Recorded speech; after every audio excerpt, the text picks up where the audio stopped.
Doo-doo-doo. Good morning. We are back. Okay. So yesterday I was using my earphones and someone said the sound was muffled. So I'm going to use no equipment today and see how that sounds goes. Good morning, Anita, May, Chris. How are you? Um, if this sounds muffled, hi Emily. We're gonna try tomorrow another uh, bit of equipment because it's important that you can hear me. So this morning we are discussing individualism and the myth therein, right? It's 100 days of community. Today is day 2, and this series, this idea is intended to make us rethink what community is. I think underneath supremacy culture, we have all been taught, community in ways of belonging in things, right? Like, oh, I belong to this church member, this church community, or you know I'm in this running group, and those are things that we have in common with each other if in fact we're doing that, but that's not necessarily community, right? So that's what the hopes of this 100 days of community is for. And inside of supremacy culture, and I'm pulling up some of my notes here. Oh, thank you for the hearts. I if you're new to my work, because sometimes I forget that I'm on a different platform, and either way, you still may not know. But if you are new to my work, my foundation of it are these 15 pillars of supremacy culture. And the reason why I call it supremacy culture is because when I began this work, I really realized how many people would just say white supremacy, white supremacy. And that is absolutely an important part, but it falls flat because it talks about just one sort of supremacy, and it's a specific supremacy. It is a supremacy that impacts Black and brown bodies, globally, but that's another story. Then we can only attack one thing, right? So my goal is not to limb the tree, but to excise the root of it all. So when we're talking about that, I was like, oh, I like supremacy culture better because now we can talk about all of the things that are impacting all of our bodies in one way or another. Why white supremacy is spoken about so much is because, well, it's inescapable, right? Because if your first marginalization is race, this is telling, and there's no way to assimilate out of it, mask out of it, hide it away. So, inside those 15 pillars, and I need my uh,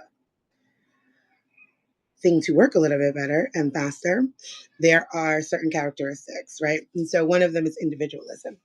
And this characteristic is super important because it teaches us, it feeds into the American exceptionalism, the rugged individualism, the bootstrapping. And here's the truth of the matter: nobody is self made.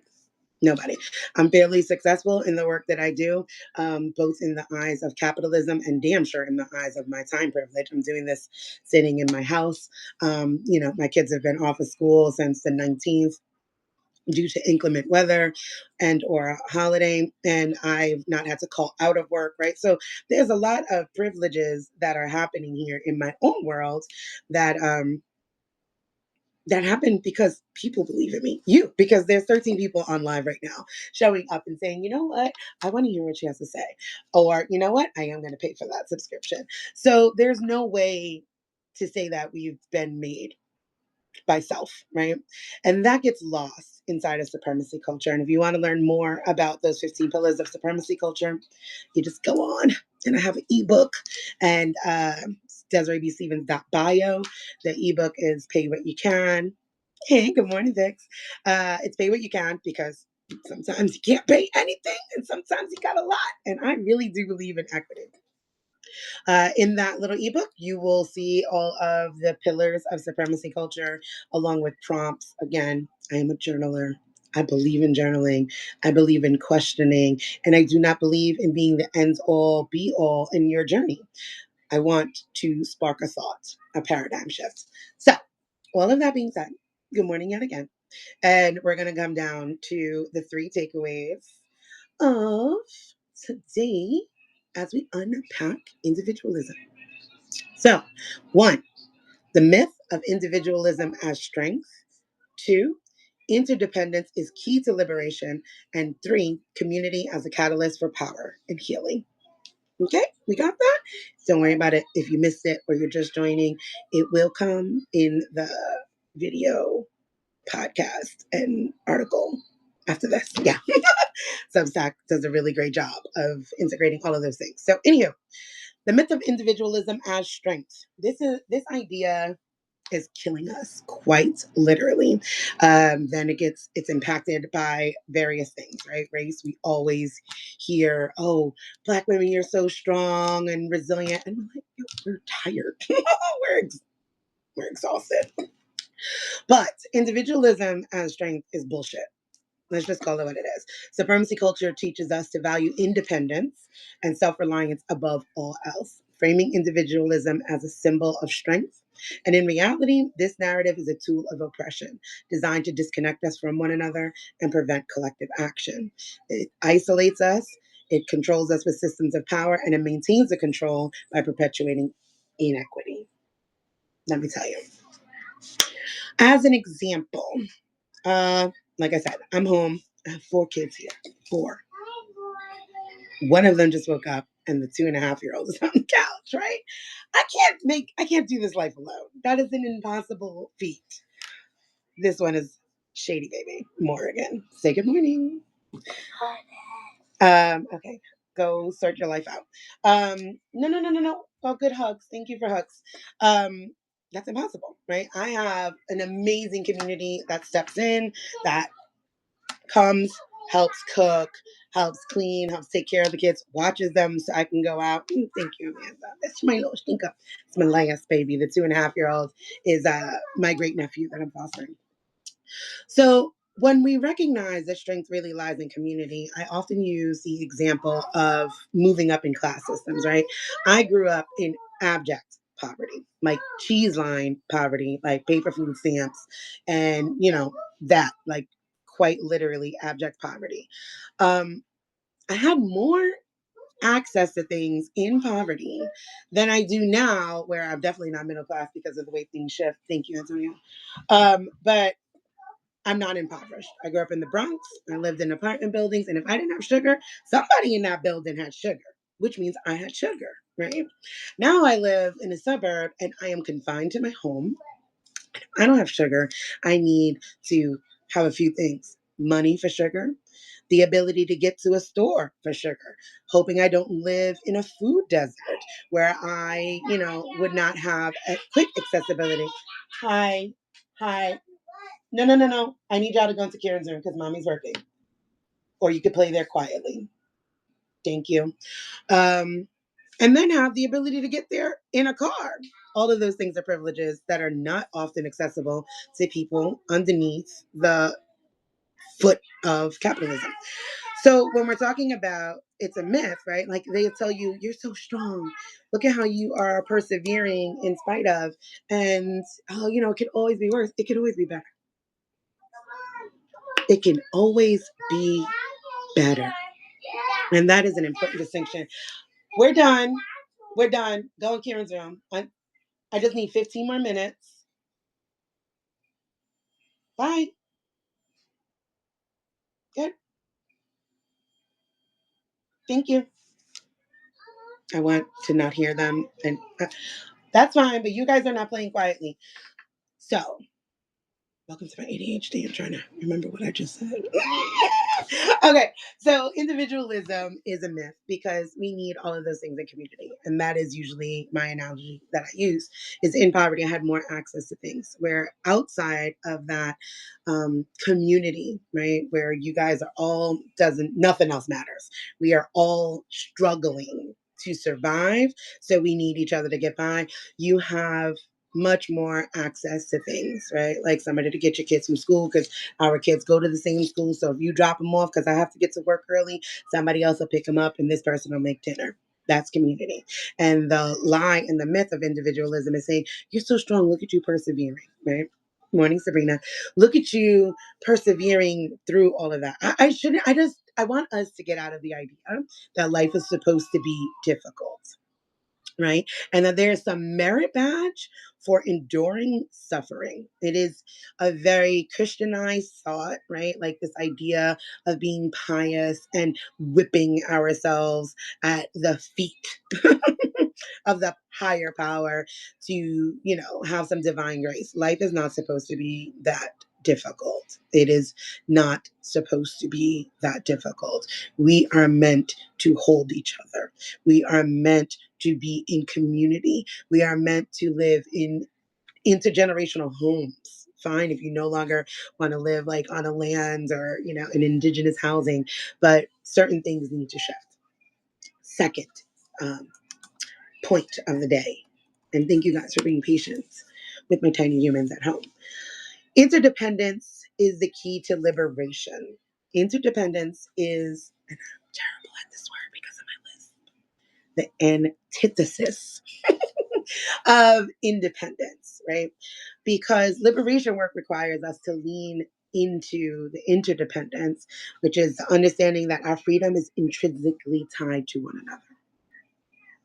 What good is it if I'm able to be sitting at home having this conversation, but somebody else is outside trekking along in the snow up at 4 a.m. in the morning trying to catch two buses to get to a job that will barely pay their bills? Okay, great. I made it out of that. I want everybody out of that paradigm, right? So when we could recognize that, then the true strength lies in our ability to collaborate, share resources, and build systems of mutual accountability and care. We are stronger together than we could ever be alone, right? I think many of us, read those children's fables and stories, and it's always about cooperative work. That's what it takes. Nobody can do this alone.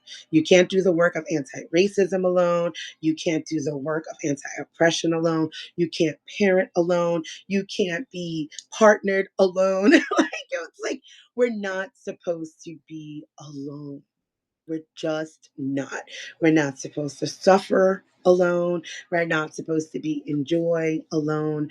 We are literally created for connection, right? When you remove the colonial project's idea of us as the humans lording over everything, we're supposed to be stewards in the way that Christianity says, like we are in control of the land. When you shift that narrative and you start thinking of it more as we are also nature, right? And you think of all of the networks, right? I live in Georgia.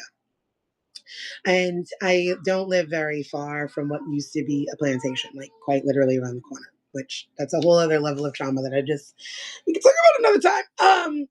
But I look at the trees there and all of them are interconnected. All of them, right? We are learning about mycelium networks with mushrooms and everything. But we are all intrinsically connected. We are nature, right? Even if you want to go down to like the first mother is, an African woman or however you want to look at that, pre Pangea, we are we are each other in one form or another. We are connected. And that is something that needs to be thought about a lot more in systems of capitalism and supremacy culture. Yes, tree root networks. That's what we are, Mary. Like, literally. We're just like walking, talking trees. Like, I need you, you need me, and we need to cut out the things that are rotten and fell them. It's really just that simple. And when you look at it that way, you recognize the interdependence, right? Like, again, I would not exist if you guys did not show up.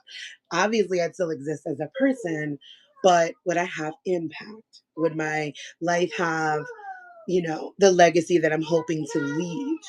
And no, I actually need you the way you need me. It's a reciprocal relationship, right? And then when that resonates, that changes.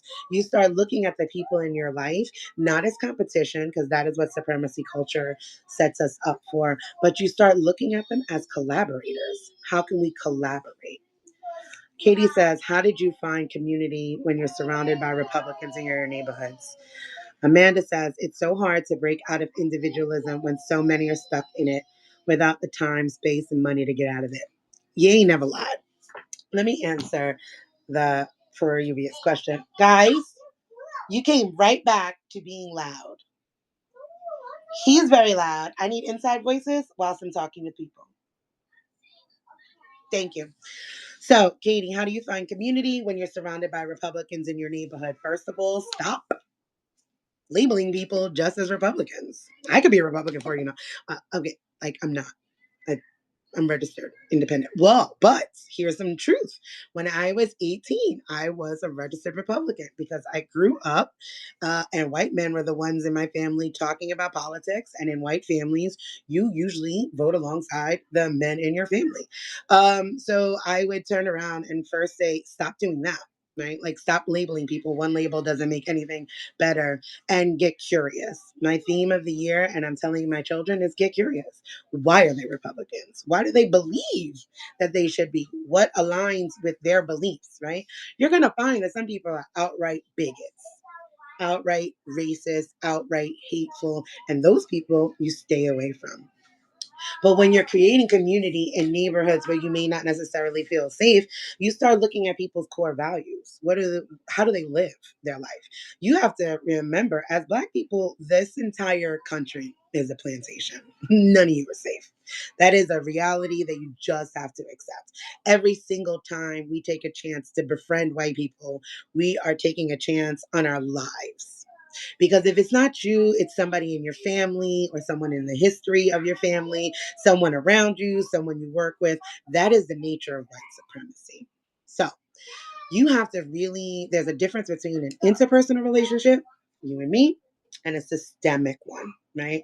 So I would say you really just start seeing, what are these people talking about? What's going on in their actual lives? How are they living their lives? And less about how they are voting. Because this is going to be and is much bigger than party lines. This is humanity, right? I don't give a damn about, I don't believe there should be a government. So Republican, Democrat, Independent, Libertarian matters not to me. What are you doing with your life? How are you treating other people? And what are you doing to dismantle these systems that oppress us all? That is how I base who's in my community with me, right? How do you handle conflict? What do you do in moments when you're angry, when you're frustrated? What do you believe in humanity as a person? I hope that that's helpful. Super happy to go anywhere else you'd like to go in conversation. To Amanda, it's so hard to break out of individualism when so many are stuck in it without the time, space, and money to get out of it. Yes, but that's where interdependence comes from. I'm not rolling in the bucks and I'm not independently wealthy by no stretch of the imagination, right? But community is wealth. I often say it. I say it all the time. So much so that on my Facebook, when people say it and tag me in it, community is truthfully wealth. Hey, inside voice. Or you guys can go in your room and be as loud as you want. There are options here. You could temper yourself here or go in the room. So, if you don't have money to get out, collectively you do, right? Collectively you have time. Like, I'll give an example. I love to give personal examples. My kid's school let out early one time, right? And I was like, well, I have the ability to get my kids. Let me post in our parent square group me sort of thing. Would anybody else like me to pick up their kids? Like, I got a backyard, I got the time, and I'm not charging anyone, right? Like, throw them in the back of the truck. I live around the corner, let's just go. That sort of thing. Then maybe a couple of those parents bring dinner. Like, wow, that was really awesome. Two parents can't bring dinner, they shoot me $20. So, like, in that communal way of being interdependent, we don't have five separate families paying for after school care or having to leave work early. And we have five separate families coming together as one, which one, I have the time, somebody else had the money, somebody else had the food, and all needs were met. And that becomes equitable and equity inside of community. So it's going to take breaking out of individualism is going to be about accepting, collaborating, and working with each other and finding out where you're lacking and where somebody else has the capacity to meet. Capacity is something I'm big on because we all can't do the same thing. Like I said, I have the time. Maybe I don't have the food resources. Maybe I don't have the financial resources. So if you have that and you have that and I have that, together we have something really great. That's okay, Katie. We all judge, we all do, right? It's stuff that we are indoctrinated into. When we recognize that whiteness is a system that is intended to benefit those who are in white bodies, we realize that everything that we think, act, speak upon is something that we have been indoctrinated into, right? That is it. It is that simple. It is so simple. I often say I was a white woman in America until I was 28 years old because it's a way of thinking, a way of living, and a way of being. I just didn't benefit from it because I'm not white, but I benefited from it in ways of my proximity, right?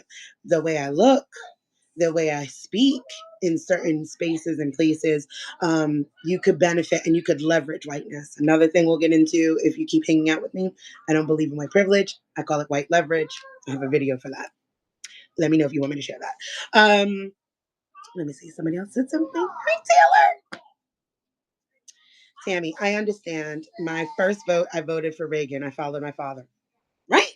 And to be honest, I mean, I don't know if I've ever changed that. I think I'm registered as an independent, but I'm not entirely sure. So if you look it up and Desiree B. Stevens is registered as a Republican, just know the backstory. I was 18, I'm 45 now. Because it is what's normal inside of white family structures.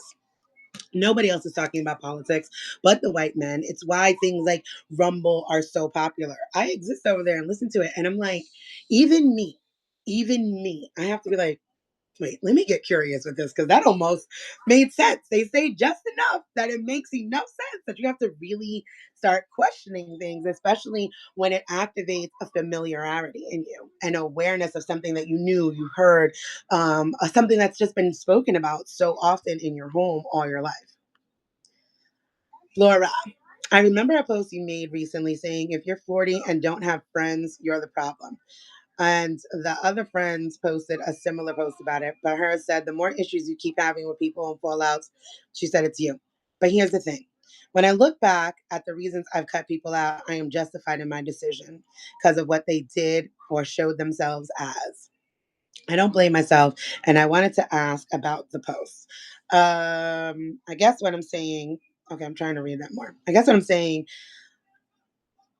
is I'm continuing to do it alone for the most part. I want community, but have been burned a lot of times. So it's difficult to, I mean, I can get into that post. If you're 40 and you have no friends, it is you because of a few things. Either you've not created enough boundaries around yourself, is what that post was about. You haven't created enough boundaries in order to have healthy relationships, which gotta have boundaries to have healthy relationships. If you are 40 and above and you are just now creating those, good for you because you're most likely creating boundaries. And if you lost people, it's because those are the relationships you've created outside of having boundaries. And those people are not healthy. So now that many of us are working towards how do I have healthy relationships with good communications, with boundaries that honors who I am as a person, you'll have that relationship and you will have community. But you can't think of community as trying to find the right words. There are ways to use community in the same ways that we use capitalism. You still can't hoard community resources or hoard community as only seeing it as valuable to what it can do for you. Community has to be something that is happening communally amongst us all. And like I said, to capacity. What you can offer into community may not be the same as what I can offer. And that's perfectly fine. But it has to be something that benefits all or some within that community. So that is part of it. You can't be like, well, I'm doing it all on my own and nobody's here for me because that's still coming at community with a capitalistic sort of view, an individualistic sort of view, as in how is community benefiting you instead of you asking, how can I curate and create a community that I benefit from considering what I can offer? Hope that clears it up a little bit. Contacting the local people who did the Women's People's March in my city. Gotta work with what you got. That's true, right? And I'm not knocking that. There's room and space for everything. I think I think that we go wrong when I never try to convince anybody of anything. Like, I said, if you're new here or if you just met me or beginning to work with me, I'm not here to convince you of anything. I really, if it resonates, then this is your truth and this is where you should be. And when it no longer does, leave, right? Because very specifically, white people are susceptible to cults because whiteness as a system is created as a cult.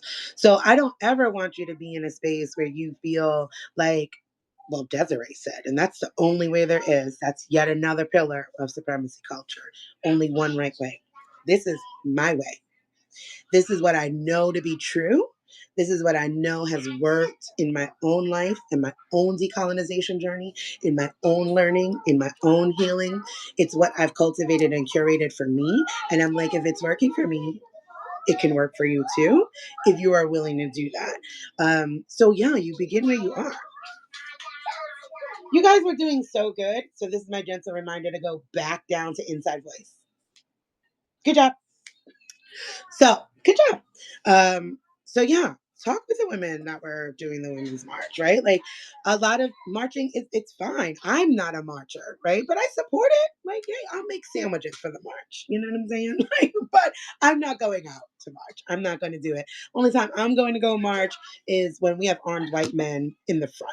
Okay. You get some armed white men in the front of a march and you will see me right behind them. Until then, it's just not my thing. But talk to them about interdependence. What does it look like? A lot of these women's marches and things happen and are pushed forth by, cis het white women. And they do not have an inclination on how to be intersectional.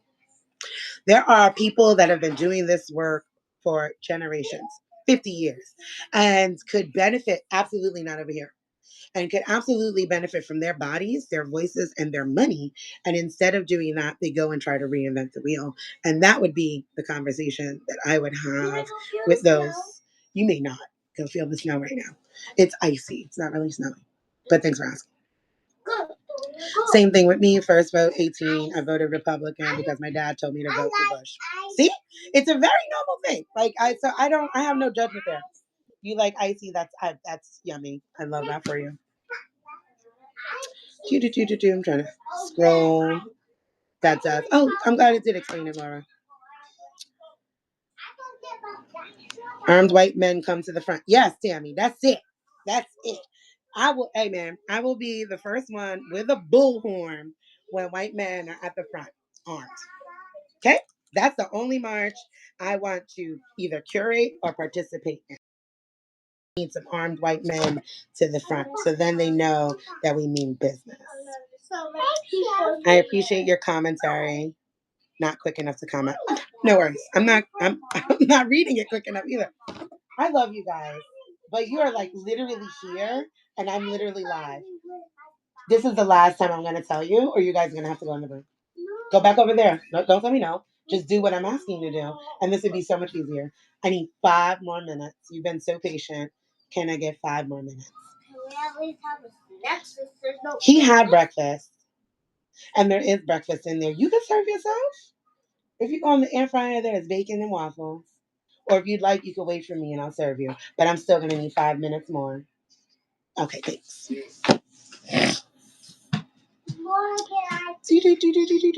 Desiree, I agree, but it's a matter of harnessing good white movement. Yeah, I agree with that. It is. I would stray away from using the good white movement because, again, there have been people that are doing this for the longest, and the way to harness that energy would be to push them to move those groups forward. Thanks for making. You're super welcome. Come on down. We got plenty of bacon. Sherry, we in the South. Okay, I'm a Southern mama now. Bacon is happening every day. So, yes, the momentum is necessary, right? But to the point of the interdependence being the key to liberation, it's much more important to take that momentum to places and spaces that have been doing the work, and that is community. That's collaboration. That's an interdependence. That's saying, hey, that's taking accountability. Just woke up to this. My bad. Here we are though. We're here, we're loud, we got our marching shoes on, we got painting supplies, we got poster boards, we got hats, merch. What do we got to do? And pushing that forward instead of trying to do it on their own, right? That is still approaching collaborative work with an individualistic mindset. You could have a million people marching, but what you have is a million individuals. You do not have one community seeking an end to something. You have a million individuals out there screaming. And when they go home instead of going back to the organizations that have built interdependence, that have been collaborating and pushing that momentum forward. So that's kind of where I land on that one. Point 3, community as a catalyst for power and healing. We kind of touched on that right there. Okay, wait, somebody said something. When you said someone will cook for your kids and come so you can go out, I haven't had it like that. So I felt like, wow, I'd love that. But the people who have done it on the past cross boundaries, and I did tell them how I felt. Well, I'm super glad that you, and that's why you're going to be creating those different kinds of relationships, right? Like,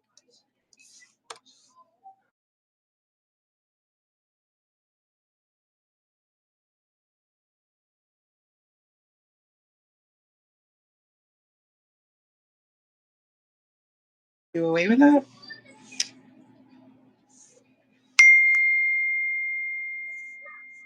Mm-mm. Okay. I hope I'm back. Sorry about that. Put my phone back on do not disturb. Hi, T'Challa. You guys want to meet T'Challa?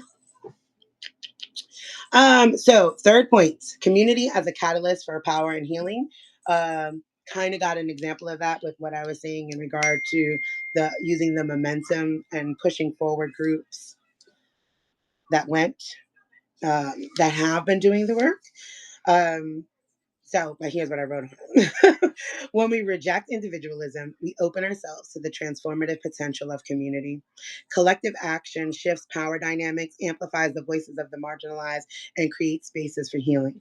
For example, mutual aid networks and community care practices demonstrate how we can redistribute resources and responsibility, fostering equity and resilience. Stand by, Mary. Right. So I'm thinking we could push them to more than marching. Let's march to civil disobedience and other forms of resistance. Absolutely. Absolutely. Bring them to those spaces and really like what I'm saying, like with this catalyst of power of healing, rejecting that individualism. Sir, I'm working. This is the boy. They don't care that I have a job or that it keeps my lights on. Okay. Good morning, Miss. Your tea is on the counter. Well, your cup is ready. Just pour the hot water.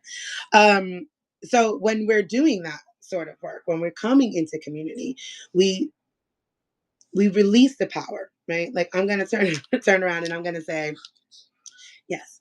For me, as an example, I like to use me because I think lived experiences are important. Inside of Makeshift Happen, I'm not the end all be all, right? I'm like, hey, what do you think is good? What are you good at? You should do that, right? I'm good at lives. I like to talk to the camera. I was not always, right? But somebody else within there may not. But I could turn around and say, hey, this person something is good.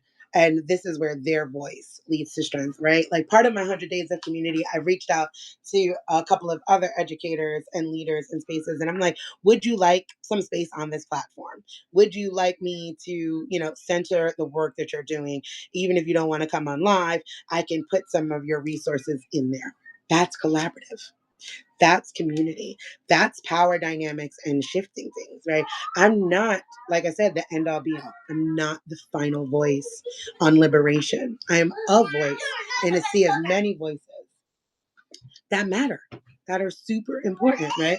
When I talk about liberation from the way I do the work is like self, work, and home, right? Yolanda Williams of Parenting Decolonized invited me to be a co-host in the Conscious Parenting Group. right? But that's her space. But my voice mattered in that space. But now we're collaborating. So it has a greater reach, right? So we could talk about things from my perspective of parenting and decolonized parenting and parenting for liberation. I have a different way of doing it than she does. It doesn't make hers wrong or mine right. Sustainable solutions. Highly recommend them here on Substack, right?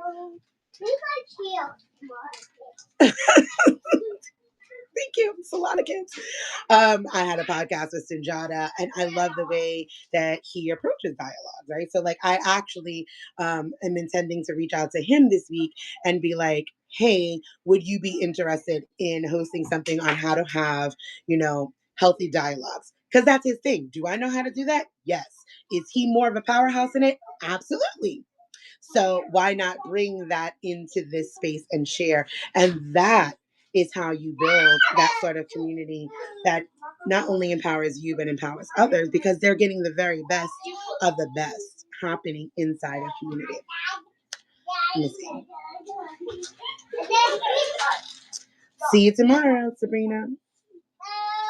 Yeah, my kids are home, and I'm glad it's Amira and Emily. So I have actually gone over a little bit of the time, and I'm really big about boundaries and respecting time boundaries. So I want to say, one, thank you for showing up. Super important to me. Two, thank you for understanding that I have children and they don't care that I have a job. And this is day 2. Tomorrow is day 3. And let me see. I have my little list on my notes app because I'm trying to do better about my life. So I could give you a sneak peek of what that is about.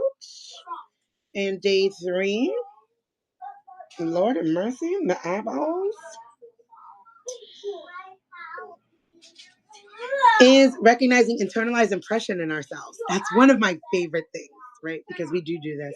We are so self-harming in our language and the way we treat ourselves. And during this season of self, which is the series that has been ongoing, we're going to be focusing on that. So I'll see you tomorrow at 9:30. And as a reminder, these first 10 days are going out to everybody. After 10 days, it will be 2 paid subscribers only. And if paying is a barrier, email me scholarships at DesireeBStevens.com. Stevens is with a PH, and you will have it free. Compia, just like that, because that's equity. Hope y'all do good. All right, I gotta go and parents. Love you guys. I mean it, and I will see you tomorrow. Bye. Bye. Love you so much. See you tomorrow.